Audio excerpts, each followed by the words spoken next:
আচ্ছা এই যে দেখো, এই যে আমার হাতে যে নোটটা, এটা কত টাকা? এটা নিয়ে যদি বাজারে যাই তাহলে আমাকে কত টাকার জিনিস দিবে? যদি তুমি যাও 100 টাকারই দিবে। কোন মেম্বার চেয়ারম্যান গেলে, এমপি মন্ত্রী গেলে? আচ্ছা তাইলে বুঝলাম যে এই টাকাটার মূল্য হচ্ছে 100 টাকার, তাই না? হ্যাঁ। আচ্ছা এই টাকাটা এখন সোজা আছে না? আমি যদি এই টাকাটাকে নষ্ট করি, একদম ভেঙে ফেলি, এখন টাকাটার মূল্য কত আছে? এটা নিয়ে গেলে কি 100 টাকার চাল দিবে? 100 টাকার ডাল দিবে? হ্যাঁ। আগের যে মূল্য ছিল এই মূল্যটা এখন আছে না? এই যে পানিতে চুবাই তারপর শুকাই নিয়ে যাই, তখন কি এটার মূল্য কমবে? আচ্ছা এটা যদি ডাস্টবিনে ফেলে দিই, ডাস্টবিনে ফেলে দিলাম, ওইখান থেকে তুলে তারপর বাজারে গেলাম, ওই লোক কি আমাকে 50 টাকার জিনিস কম দিবে?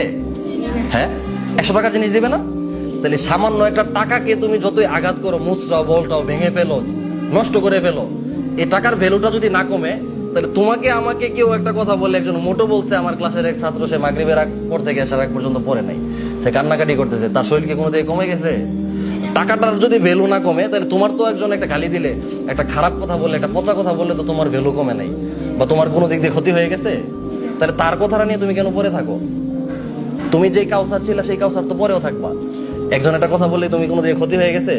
তাজিমের দিকে কোনো দিকে লস হয়ে গেছে? হ্যাঁ। তাহলে কেউ কিছু বললে শোনা যাবে? হ্যাঁ। একটা কথা মনে রাখবা সবসময়, মানুষ তুমি সফল হওয়ার আগ পর্যন্ত তোমাকে সফল হইতে দিবে না, আর সফল হওয়ার পরে তোমাকে সফল থাকতে দিবে না। কথাটা বুঝছো? খুব গুরুত্বপূর্ণ কথা, আমি আবার বলতেছি, তুমি সফল হওয়ার আগ পর্যন্ত মানুষ তোমাকে সফল হইতে দিবে না, আর তুমি সফল হওয়ার পর মানুষ তোমাকে সফল থাকতে দিবে না। এমন